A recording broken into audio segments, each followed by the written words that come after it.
Hello प्यारे students, आज हम कक्षा 10 का पहला चैप्टर वास्तविक संख्याएं इसकी प्रश्नावली 1.1 को हल करेंगे। इसमें दो ही प्रश्नावली हैं, 1.1 और 1.2।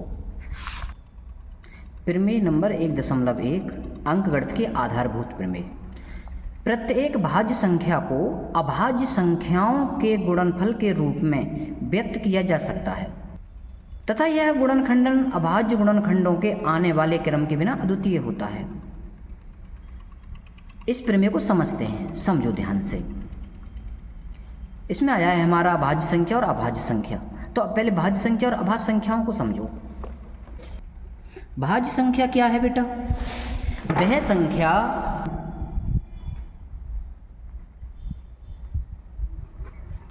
जो एक और स्वयं, वह संख्या जो एक और स्वयं के अतिरिक्त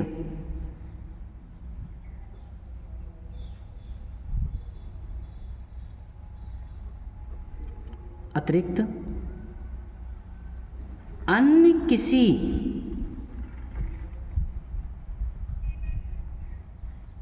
तीसरी संख्या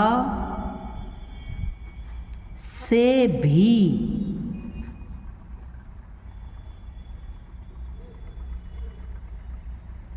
विभाजित हो जाती है, अभाज्य संख्या कहलाती है। जैसे एक संख्या लें, कोई 18, ये हमारी भाज्य संख्या है, क्योंकि देखो बेटा ये एक से तो कटी जाएगी, एक तो इसका एक गुणनखंड है, और ये बेटा स्वयं 18 से भी कट जाएगी, 18 एकम 18। इन 1 और 18 के अतिरिक्त ये देखो 2 से भी कट जाएगी, 3 से भी कट जाएगी, 6 से भी विभाजित हो जाएगी और 9 से भी विभाजित हो जाएगी। तो यह हमारी भाज्य संख्या है। अब सुनो बेटा अभाज्य संख्या।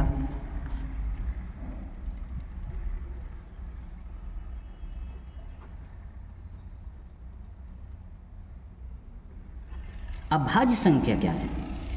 वह संख्या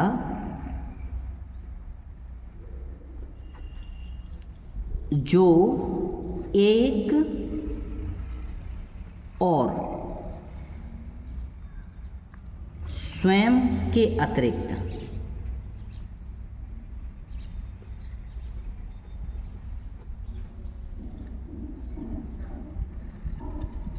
अन्य किसी संख्या से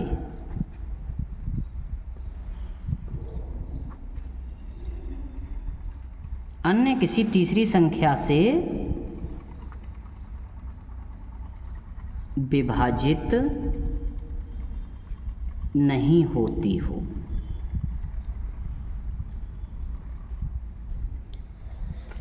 अभाज्य संख्या कहलाती है।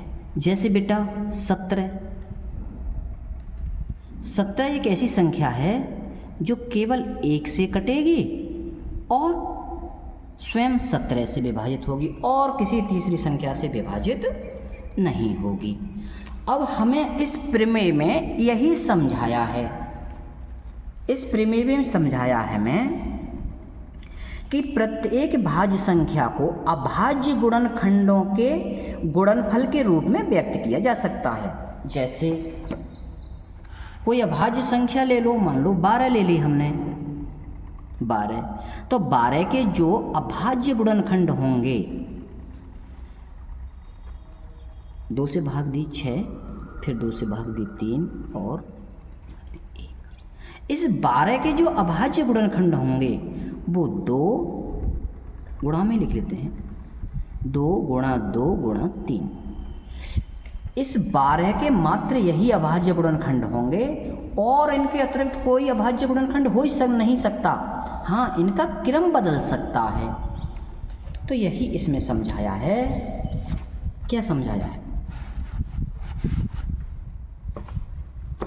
कि प्रत्येक भाज्य संख्या को अभाज्य संख्याओं के गुणनफल के रूप में व्यक्त किया जा सकता है तथा यह गुणनखंडन अभाज्य गुणनखंडों के आने वाले क्रम के बिना अद्वितीय होता है।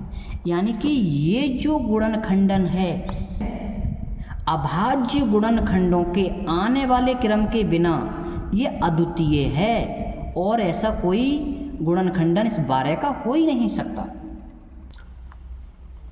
कक्षा 10 की प्रश्नावली 1.1। प्रश्न 1, निम्नलिखित संख्याओं को अभाज्य गुणनखंडों के गुणनफल के रूप में व्यक्त कीजिए। बच्चों, हमारे इस चैनल पर किसी संख्या के अभाज्य गुणनखंड करने की साधारण विधि समझाई गई है, उस वीडियो को देख लेना। मात्र 1-1.5 मिनट की वीडियो है। पहले सवाल का फर्स्ट है। फर्स्ट प्रश्न है, निम्नलिखित संख्याओं को अभाज्य गुणनखंडों के गुणनफल के रूप में व्यक्त कीजिए। तो हमारी संख्या है फर्स्ट 140। इसके हमें अभाज्य गुणनखंड करने हैं। तो इसको कैसे करेंगे बेटा? सबसे पहले हल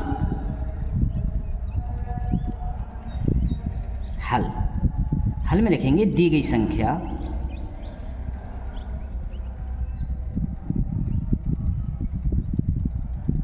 संख्या बराबर 140। हमें इसके अभाज्य गुणनखंड करने हैं। तो 140 के अभाज्य गुणनखंड पहले से 2 से भाग करेंगे, क्योंकि 0 है बाद में, या सम संख्या हो तो हम 2 से भाग करते हैं। 2 सत्ते 14, 0 का 0, 2 तिया 6 हैं 7, 1 शेष बचेगा, ये हो गए 10।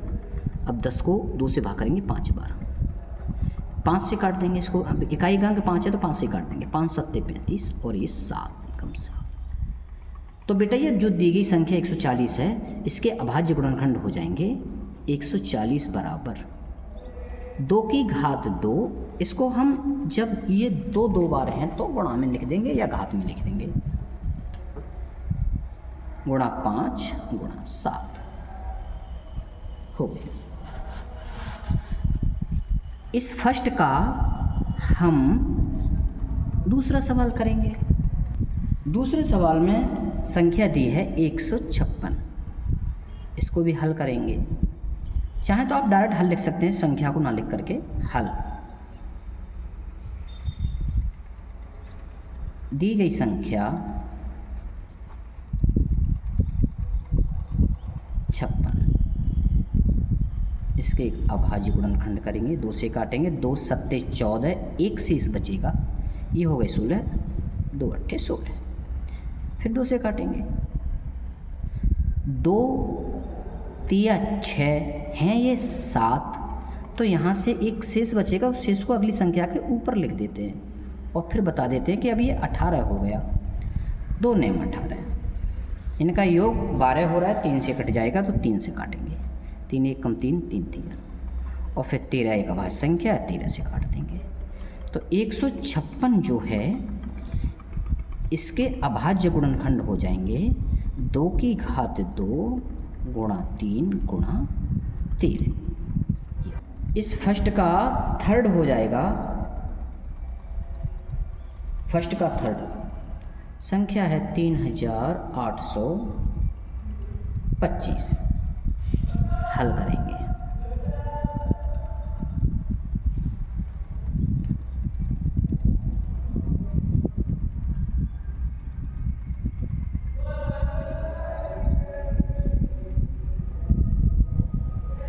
देखो बेटा 3825 को इकाई का अंक 5 है तो पहले 5 से ही काट लेते हैं। ये हैं 3 को तो जाएगा ना 38, तो ये 35 बार जाएगा पहाड़ा, 35 तक जाएगा। कितनी बार जाएगा? 7 बार। तो देखो 5 सत्ते, इसे यहाँ लिखेंगे 35। 3 जो शेष बचा है वो 2 के आगे लिख देंगे छोटा सा, ये 3 हो गया, ये 2 32 हो गए। अब 5 का पहाड़ा 30 तक पढ़ेंगे, 5 6 30, ये है 32, तो फिर 2 बचा शेष, 5 के आगे लिख दिया, 25 हो गए, 25 25। अब इकाई का अंक 5 है, फिर 5 से भाग दे लेंगे, 5 एकम 5, एक शेष बचेगा 5 तिया 15, 16, एक शेष बचेगा 5 तिया 5 एकम 5, 2 बचेगा बेटा, है 7 है ना, 5 25 और यहाँ 1 बचेगा 5 तिया 15। इसका योग हो रहा है 9, 3 से कट जाएगा, 3 पंजे 15, 3 एकम 3, फिर योग 6 हो रहा है, 3 से कट जाएगा, 3 एकम 3, 2 बचेगा, 3 सत्ते 21 और ये फिर 17 अभाज्य संख्या है तो इससे 17 से कट जाएगा, 17 एकम 17। तो 3825 के अभाज्य गुणनखंड हो जाएंगे 3 की घात 2 गुणा 5 की घात 2 गुणा 17। प्रश्न 1 का 4th सवाल,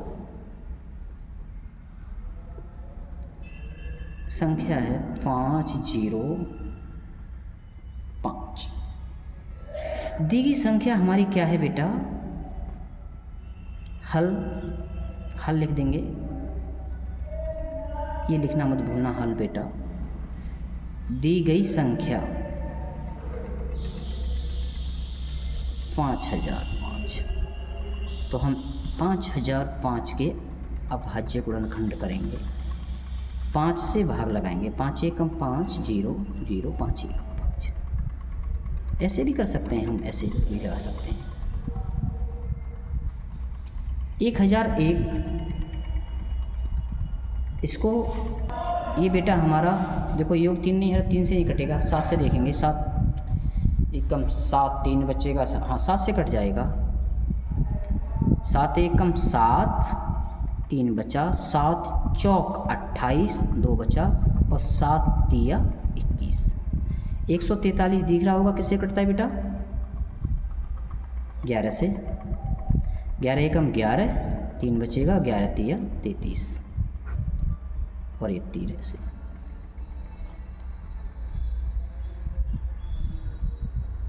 पाँच 5005 के अभाज्य गुणनखंड हो जाएंगे 5 गुणा 7 गुणा 11 गुणा 13। प्रश्न 1 का 5th, 7429। हल करेंगे बेटा, इसका हल क्या है, दी गई संख्या 7429, अभाज्य गुणनखंड करेंगे 29, इसको 7 से देंगे भाग, 7 में कट जाएगा, 42 में कटेगा, लेकिन 9 पर जा कट जाएगा, 7 से तो कटेगा नहीं बेटा, ये 13 से देखेंगे, अभाज्य संख्या से ही देखते हैं, 13 से देखेंगे, 13 पंजे 65, 5 इधर, 4 उधर, 9 92, 13 सत्ते 91 और 19 7, 13 से नहीं कटेगा। इसको बेटा 17 से देखेंगे, देखो 17 चौका 68, 2 इधर, 4 6 बचे और 62 हो गए, फिर 17 तिया 51, 11 बचेंगे, 119, 17 से कटेगा। 17 चौका 68, 6 बचेंगे, 17 तिया 51, 11 बचेंगे, 17 सत्ते 119। अब इसको काटेंगे बेटा, 17 से कटेगा नहीं, अब 17 से नहीं कटेगा बेटा, 19 से देखेंगे, 19 दूनी 38, 5 और 19 तिया 57, अब 23 एकम 23, तो 7429 के अभाज्य गुणनखंड हो जाएंगे 17 गुणा 19 गुणा 23। ये लास्ट था इसका फर्स्ट का। प्रश्न 2, प्रश्न 2 देखेंगे, दो पूर्णांकों के निम्नलिखित युग्मों के HCF और LCM ज्ञात कीजिए तथा इसकी जांच कीजिए कि दो संख्याओं का गुणनफल बराबर HCF गुणा LCM है। बेटा ये अपने आप में एक सूत्र है, अपने आप में एक नियम है कि पहली संख्या गुणा दूसरी संख्या बराबर मासा गुणा लासा। तो हमें इससे इसकी जांच करनी है। दूसरे का फर्स्ट सवाल, हल।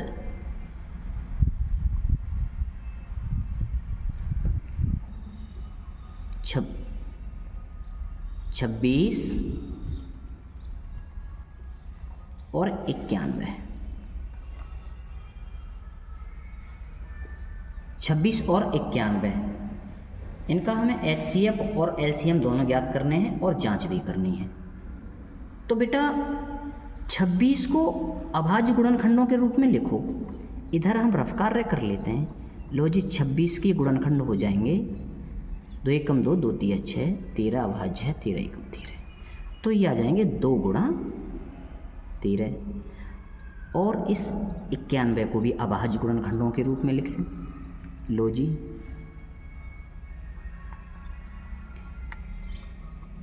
13 सत्ते 91 होते हैं, 7 से कट जाएगा, 7 एकम 7, 7 तिया 21 और फिर 13 से, तो ये आ गए बेटा 13 गुणा 7। हाँ, लिखेंगे बेटा अभाज्य गुणनखंडों के नीचे समान अभाज्य गुणनखंड। अब हमें ज्ञात करना है HCF। तो HCF में क्या है, जो उभयनिष्ठ गुणनखंडों की न्यूनतम घात हो वो हमारा HCF होता है। तो इसमें उभयनिष्ठ गुणनखंड 13 है और 13 की घात 1 1 है, तो हम एक घात वाला ही 13 ले लेंगे। ये आ गया हमारा HCF। LCM क्या होता है, उभयनिष्ठ गुणनखंडों की हाईएस्ट पावर और शेष जो गुणनखंड हैं उनकी भी हाईएस्ट पावर है, 2 की 2 ही है, 7 की 7 ही है। तो ये आ जाएगा हमारा 13 और 14 की गुणा कर लेंगे, 13 चौका 52, 13 एकम 13 और 5 18, 182। LCM आ गया हमारा 182। अब हम जांच करेंगे।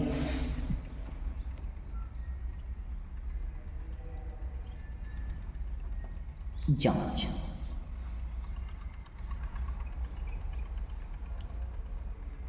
दो संख्याओं का गुणनफल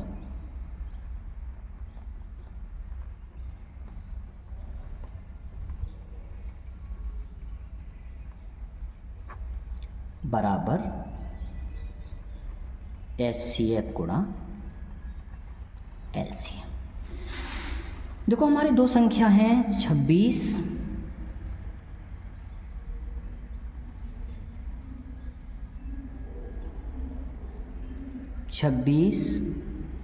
गुणा 91। वैसे तो बेटा हम बराबर यहीं लगाएंगे, लेकिन इधर जगह नहीं है तो हम यहाँ लगा लेते हैं बराबर। HCF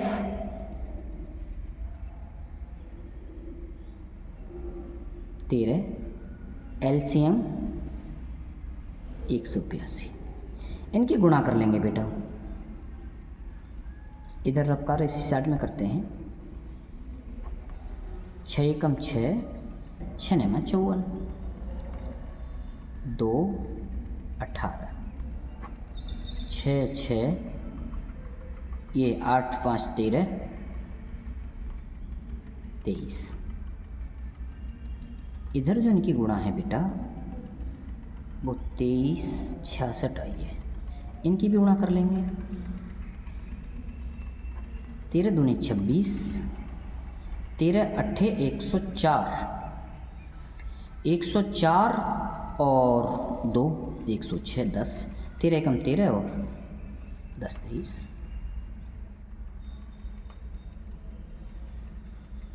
LHS बराबर RHS लिख देंगे। अतः हमारी जांच सही है। क्या लिखेंगे बेटा? अतः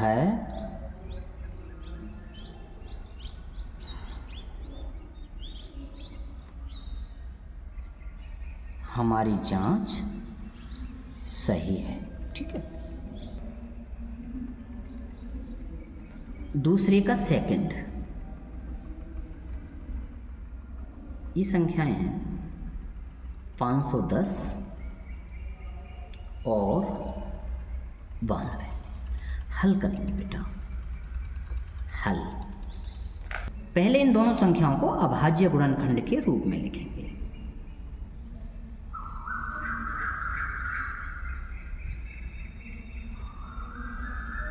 दो दूनी 4, दो पंजे 10, दो पंजे 10, 5 पंजे 25, 3 से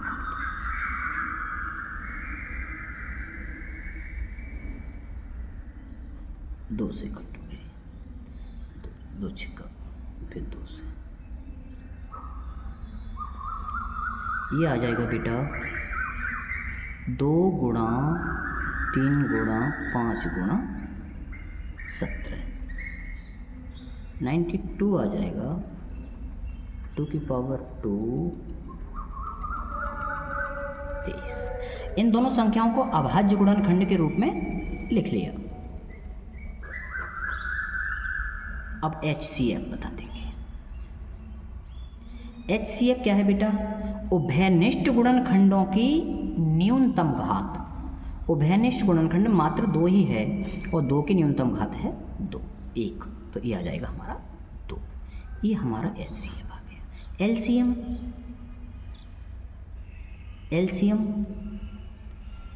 तो LCM में उभयनिष्ठ गुणनखंडों की हाईएस्ट पावर, उभयनिष्ठ गुणनखंड 2 है, 2 की हाईएस्ट पावर 2 है, गुणा शेष गुणनखंड है उनकी भी हाईएस्ट पावर, तो उभयनिष्ठ तो है नहीं कोई, 3 भी एक बार है, 5 एक बार है, 17 एक बार है, 30 सबको उतार लेते हैं, सबको ऊपर से भी नीचे से भी, कॉमन हो तो एक ही बार हाईएस्ट।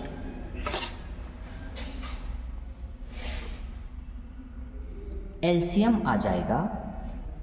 एलसीएम देखो 2 दूनी 4, 4 तिये 12, 12 पंजे 60, 60 में 6 होता है और 17 छिक्का 1 से 2,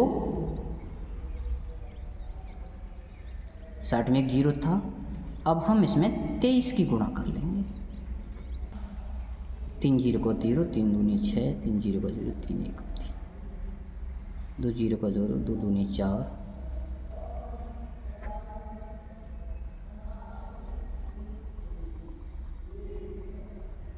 ये आ गया बेटा 23,460।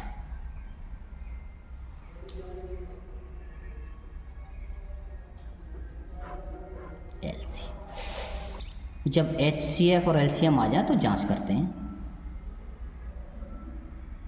जांच 2 संख्याओं का गुणनफल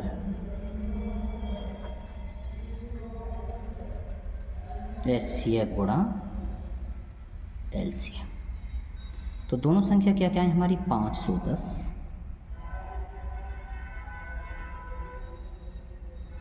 92 बराबर HCF 2 और LCM 23,460। देखो बेटा इनकी गुणा करेंगे यहाँ,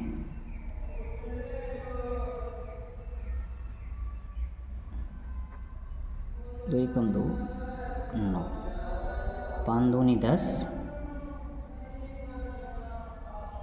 5 ने 45 46, 2 9 6,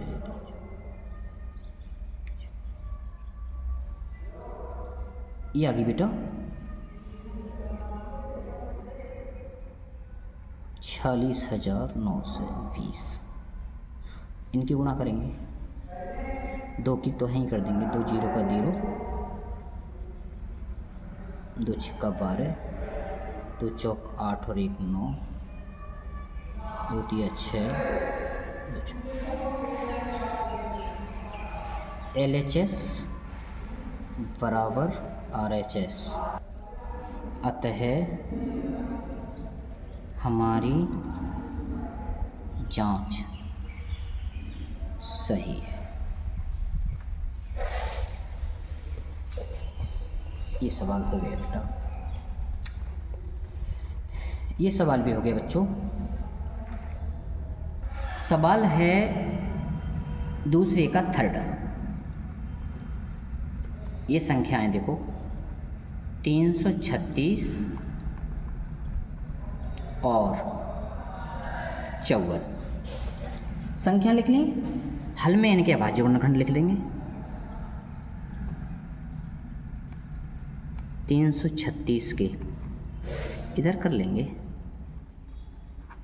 2 से काटो, 2 एकम 2, 1 बच गया 13, 2 छिक्का 12, फिर 1 बच गया 16, 2 अट्ठे 16, फिर 2 से काटो, 2 अट्ठे 16, 2 चौक 8, फिर 2 से काटो। सब इकाई का अंक जब समान रहा है तो काट दे रहा हो, 2 से काटने में तो आधा कर देते हैं, 2 4।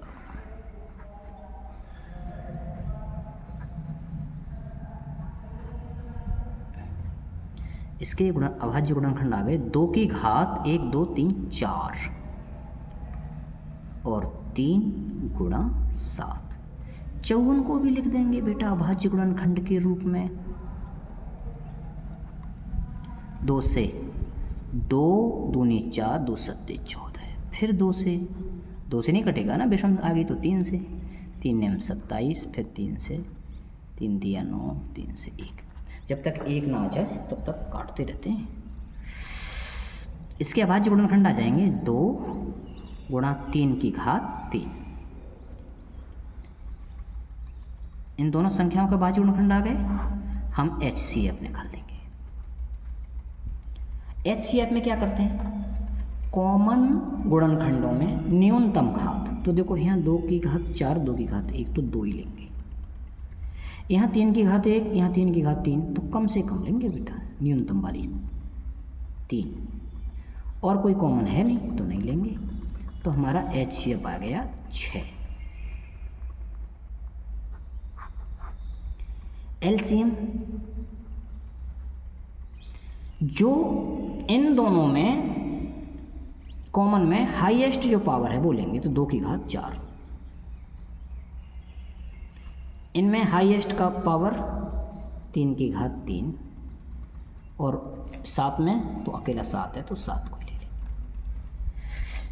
ये आ जाएगा बेटा 2 दूनी 4, 4 दूनी 8, 8 दूनी 16, 16 तो हो गया ये, और ये 27, तो 16 को 7 बार गुणा करो, 16 सत्ते 112, 112, और ये कितना आ जाएगा, 3 तिया 9, 9 तिया 27, इनकी गुणा कर लो। 7 दूनी 14, 7 एकम 7 और 1 8, 7 एकम 7, 2 दूनी 4, 2 एकम 2, 2 एकम 2, 4 12, 9 और 1 10, 3। LCM आ गया बेटा 3024। जब LCM आ जाता है, HCF आ जाता है, उसमें जांच पूछिए तो जांच।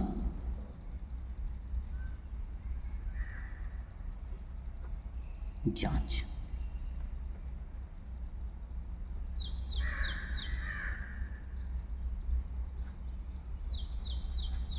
दो संख्याओं का गुणनफल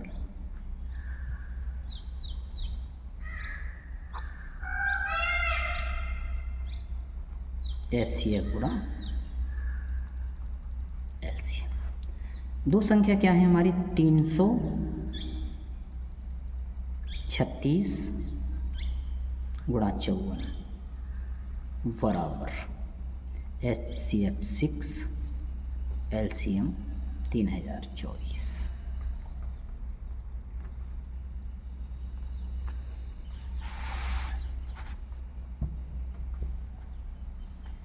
तीन 336 में देखो बेटा यही गलतियाँ होती हैं, ये गलती कर दी तुमने। 336 में 24 की गुणा कहाँ से कर दी, 24 तो इसमें है ही नहीं, ये वाले 24 देख लिए क्या। इस तरह से गलती मत करना। 336 में 54 की गुणा करनी है। 4 छिंग 24, 4 तिया 12, वो 4 तिया 12 और 2 14, हासिल 1, 4 तिया 12 और 1 13।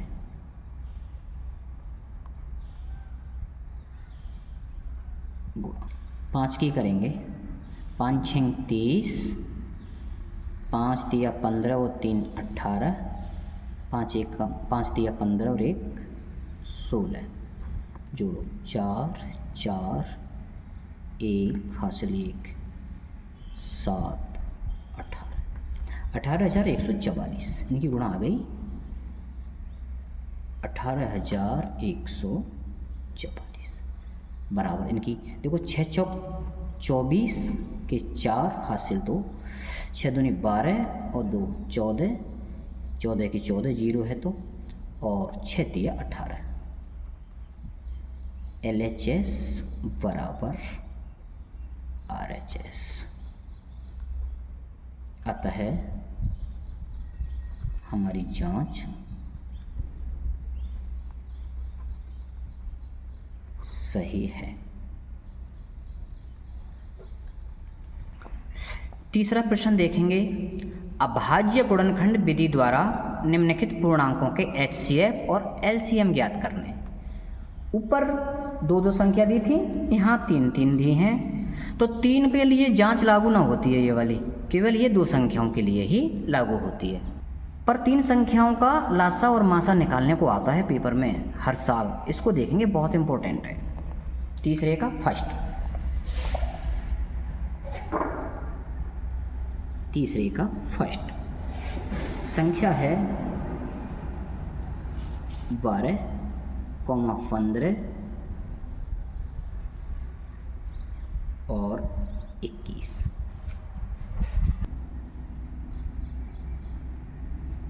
हल में वही पहले इन संख्याओं के अभाज्य गुणनखंड निकालेंगे। 12 के अभाज्य गुणनखंड 2 से 2 छिक्का 12, 2 से 2 3 6, 3 से 3 कितना आ गया, 2 की घात 2 गुणा 3। 15 के गुणनखंड क्या होंगे, यही होगा 3 गुणा 5, 5 तिया 15। 21 के अभाज्य गुणनखंड 7 तिया 21, तो 3 गुणा 7। अभाज्य गुणनखंड कर लिए, HCF। तीनों में कॉमन देखेंगे और कॉमन की न्यूनतम घात, 3 कॉमन आ रहा है, 3 और कोई कॉमन आ रहा है, नहीं आ रहा, नहीं आ रहा, तो यही 3 हमारा क्या हो गया, HCF। LCM देखेंगे, कॉमन की हाईएस्ट पावर, अगर यहाँ 3 की घात 2 होता तो फिर 2 वाली लेते, तो 3 ही है, 2 की घात 2 और यहाँ से गुणा 7 गुणा 5, तो कर देंगे 84 गुणा 5, 5 चौक 20, 2 हासिल, 5 अट्ठे 40 और 2 42। ये है LCM बेटा, गलतियां मत करना।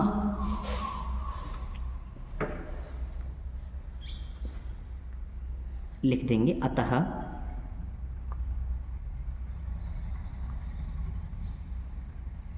HCF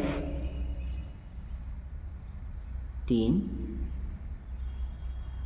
और LCM लासा 420 होगा।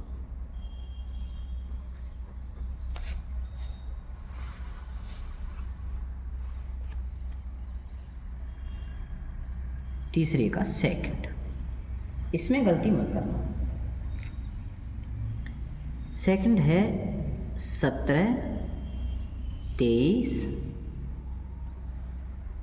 और 29। देखो तीनों अभाज्य ही संख्या दे रखी है, तो अभाज्य संख्याओं के तो अभाज्य गुणनखंड आप जानती होगे, एक और स्वयं। 17 का क्या हो जाएगा, 1 गुणा 17, 23 का 1 गुणा 23 और 29 का 1 गुणा 29।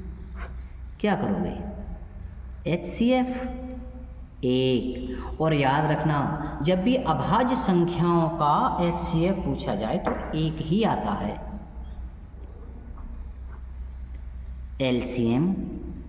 LCM को भी याद कर लेना, अभाज्य संख्याओं को जो LCM होता है ना, उन अभाज्य संख्याओं की गुणा ही होता है।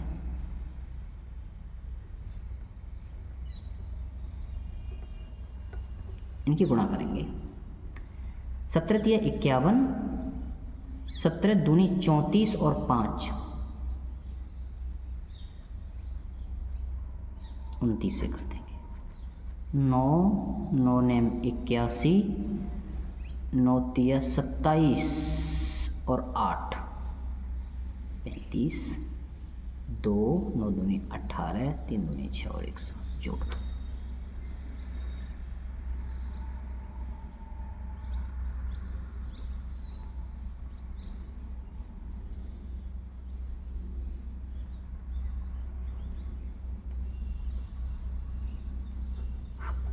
ये आ गया हमारा एलसीएम। लिख देंगे अतः HCF 1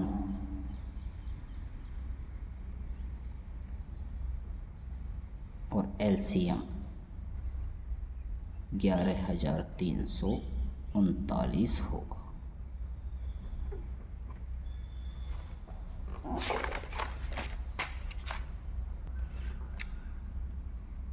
तीसरे का थर्ड 8 9 और 25 हल। 8 के अभाज्य गुणनखंड क्या होंगे तुमको पता ही होगा, 2 की घात 3। 9 के अभाज्य गुणनखंड 3 की घात 3, 3 की घात 2।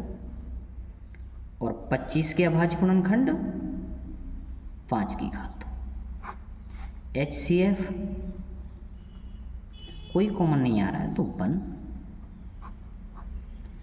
और LCM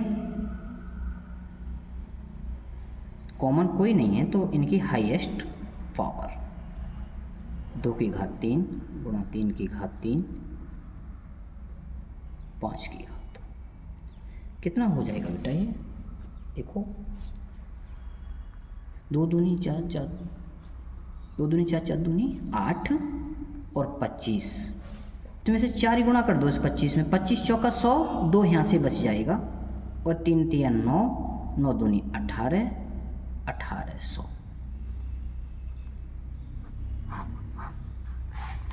लिख देंगे अतः HCF 1 और LCM 1800 होगा। तीसरा हो गया। चौथा सवाल बेटा बहुत इंपॉर्टेंट है, देखो प्रश्न 4 में दिया है कि HCF 306 और 657 इक्वल टू 9, यानी कि HCF दो संख्याओं HCF 9 दिया है और LCM उन्हीं संख्याओं का ज्ञात करना है। तो बहुत आसान है ये तो, और ये क्वेश्चन बेटा हर साल आता है 1 या 2 नंबर में।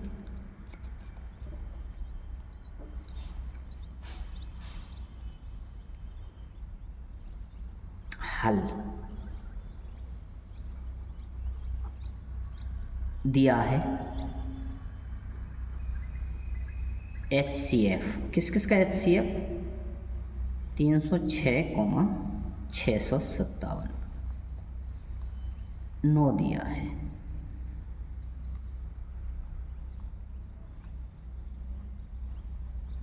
तो हमें LCM ज्ञात करना है इनका। 306, 657 बराबर क्या, हमें क्या क्या दिया है, क्या देखो हमें दो संख्याएं दी हैं और उन दोनों संख्याओं का हमें HCF दिया है। LCM निकालना है तो हम उस नियम को जानते ही हैं, हम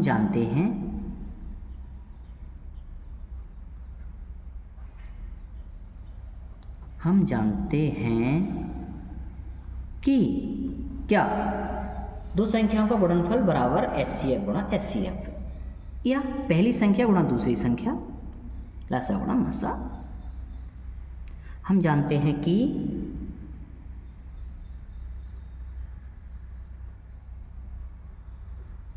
दो संख्याओं का गुणनफल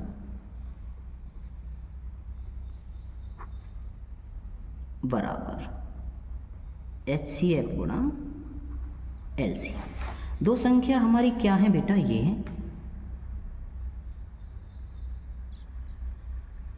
306 657।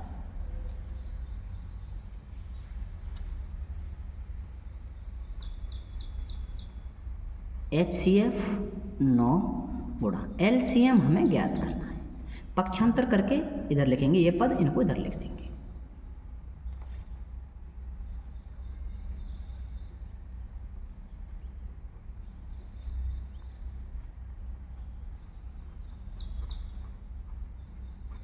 नौ को हटाएंगे उधर भाग में चले जाएंगे।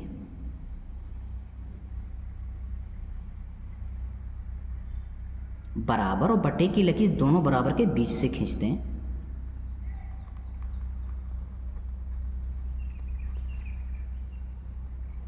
नौ से काट लेंगे, किसी को भी काट लो, ऐसे ही काट लेते हैं, कटने दोनों कट जाएंगे। 9 सत्ते 63, 2 बचेंगे और 9 तिया 27।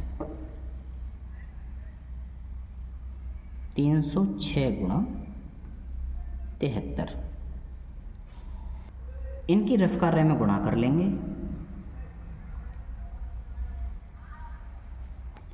3 6 18, 3 तिया 9, 7 6 42, 7 तिया 21, 8 3 3 2 2, 22 338।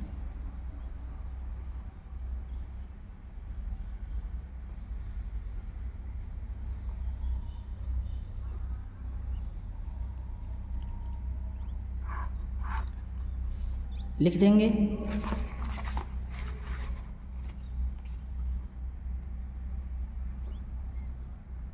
अतः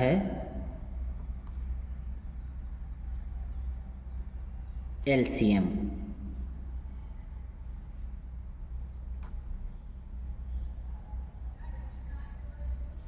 LCM 306,657 बराबर 22,338 होगा। 5वां प्रश्न देखेंगे बेटा। देखो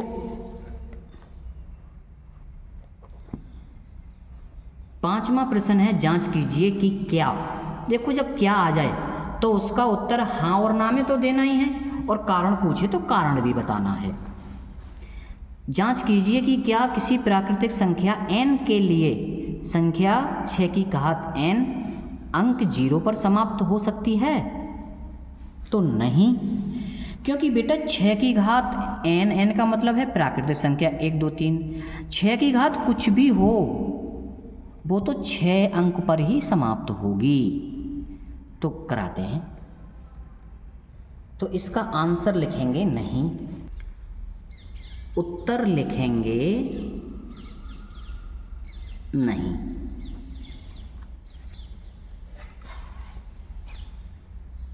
नहीं, कारण भी देंगे बेटा। कारण लिखेंगे बेटा 6 की घात n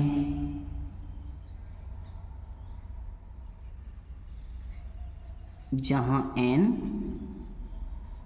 प्राकृत संख्या, 6 की घात n के प्रत्येक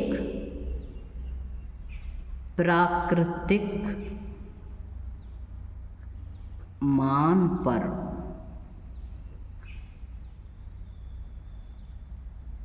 अंक 6 पर समाप्त होगी, 0 अंक पर नहीं। ये तो बेटा एक कारण हो गया। इसका एक कारण और दे सकते हैं। कारण ये भी है, बहुत कारण हो सकते हैं। दूसरा कारण ये भी है कि 6 की घात n को 0 अंक पर समाप्त होने के लिए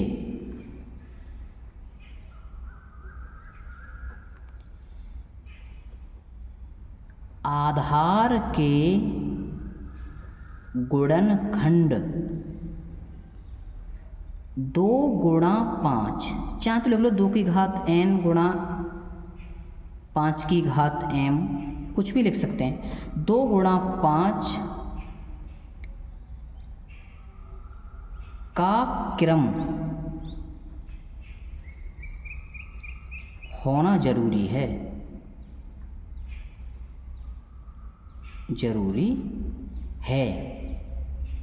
जबकि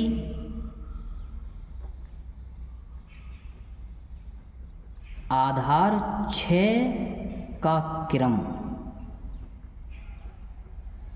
2 गुणा 3 है।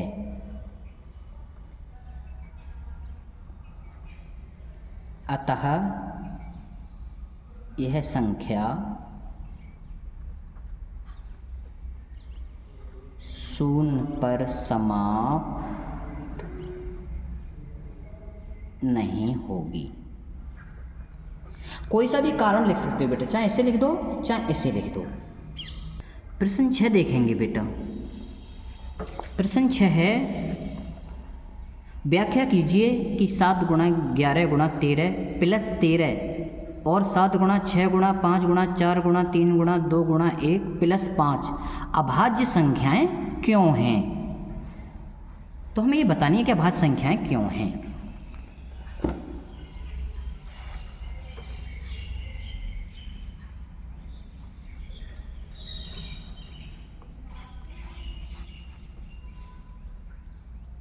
हल, दी गई संख्या 7 गुणा 11 गुणा 13 गुणा नहीं है प्लस 13। हम इसके जब फैक्टर करेंगे तो 2 पद हैं, इनमें से जो कॉमन आ रहा है उसको बाहर ले लेंगे। 13 कॉमन आ रहा है यहाँ से भी, यहाँ से भी।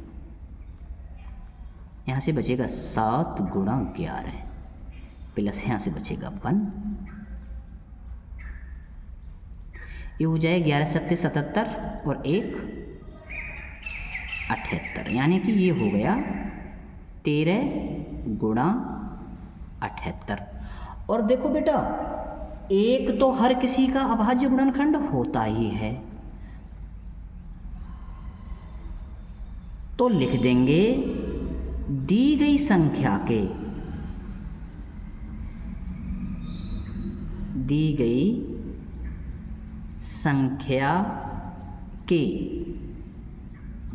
2 से अधिक गुणनखंड हैं,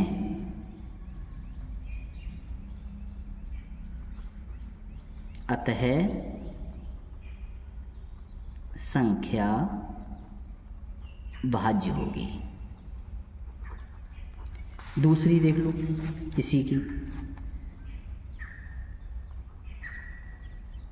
दी गई दूसरी संख्या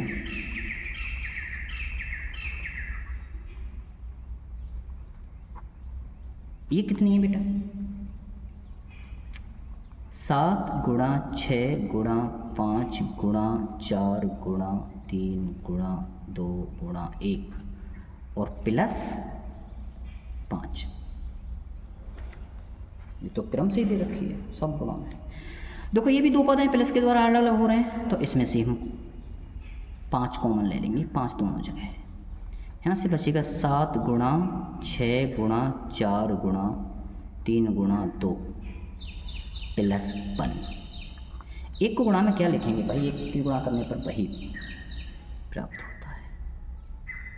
5 इनकी गुणा करेंगे, 2 तिया 6, 6 चौक 24, 24 और ये हो जाएगा 42। इनकी गुणा कर लेंगे,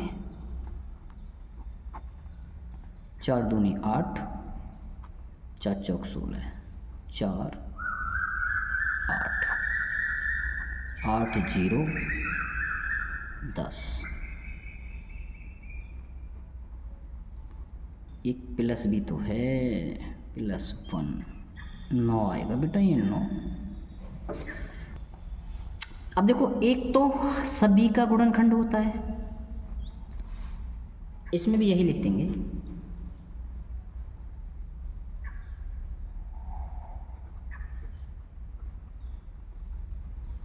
दी गई संख्या के 2 से अधिक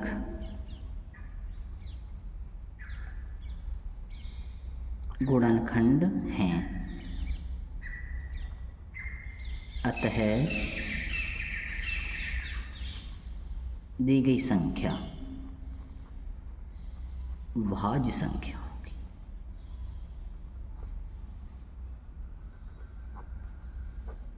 छठा हो गया। लास्ट 7वां प्रश्न सुनो बेटा। 7वां प्रश्न है, किसी खेल के मैदान के चारों ओर एक वृत्ताकार पथ है। इस मैदान का एक चक्कर लगाने में सोनिया को 18 मिनट लगते हैं, जबकि इसी मैदान का एक चक्कर लगाने में रवि को 12 मिनट लगते हैं। मान लीजिए वे दोनों एक ही स्थान और एक ही समय पर चलना प्रारंभ करके एक ही दिशा में चलते हैं। कितने समय के बाद वे पुनः प्रारंभिक स्थान पर मिलेंगे? लिखेंगे दिया है, क्या दिया है? रवि एक चक्कर जो लगाता है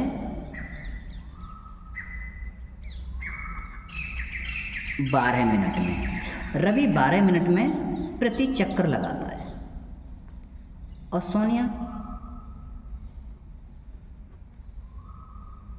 सोनिया 18 मिनट प्रति चक्कर लगाती है।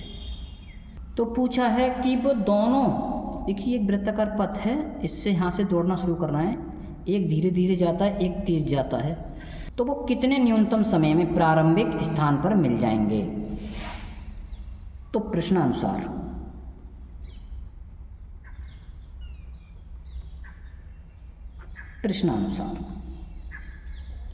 दोनों को मिलने का न्यूनतम समय, दोनों को मिलने का न्यूनतम समय 12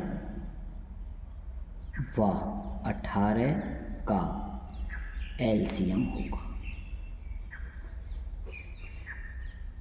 देखो बेटा, हमें न्यूनतम समय में बताना है कि वो जल्दी से जल्दी कितने समय पर मिल जाएंगे। वैसे तो वो पूरे दिन में तो कई बार मिलते रहेंगे, लेकिन हमें न्यूनतम समय में बताना है। और जब भी न्यूनतम की बात करें तो हम एलसीएम निकालते हैं, निकाल देंगे इनका एलसीएम। 12 का 2 की घात 2 गुणा 3, 18 का 2 गुणा 3 की घात 2, एलसीएम।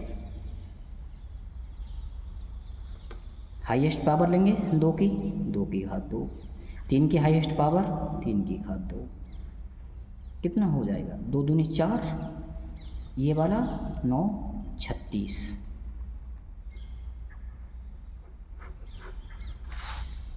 लिखेंगे अतः वे 36 मिनट के बाद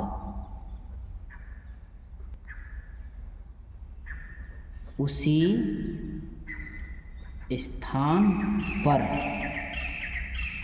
पुनः मिलेंगे। ये प्रश्नावली हो गई कंप्लीट। इसमें 2 उदाहरण हैं, वो भी कर लेते हैं। उदाहरण 1, संख्या 4 की घात n पर विचार कीजिए, जहां n एक प्राकृतिक संख्या है। जांच कीजिए कि क्या n का कोई ऐसा मान है जिसके लिए 4 की घात n 0 पर समाप्त होगी। अरे 4 भी नहीं होगी भाई, ये तो 4 पर या 6 पर समाप्त होगी, क्योंकि 4 की घात जब विषम होती है तो 4 आता है और सम होती है तो इकाई का अंक 6 आता है। हल पहला उदाहरण है हल। हल में लिखेंगे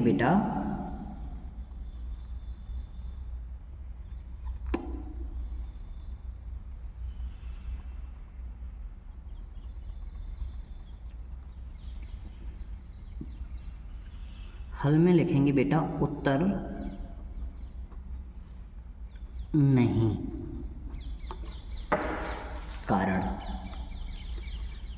कारण बताएंगे बेटा। 4 की घात n के लिए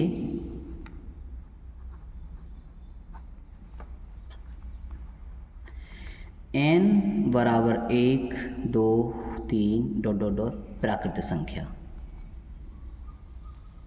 संख्या। 4 की घात n के लिए 0 पर समाप्त होने के लिए आधार के गुणनखंड का क्रम। 4 की घात n के लिए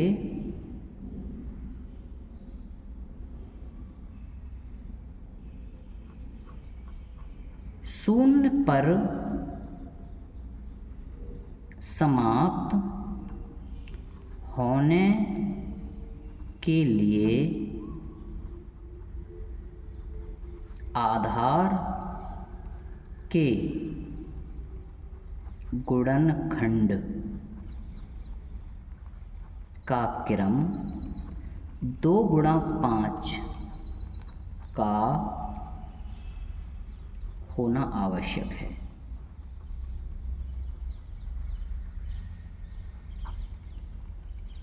जबकि 4 का क्रम 2 गुणा 2 का है।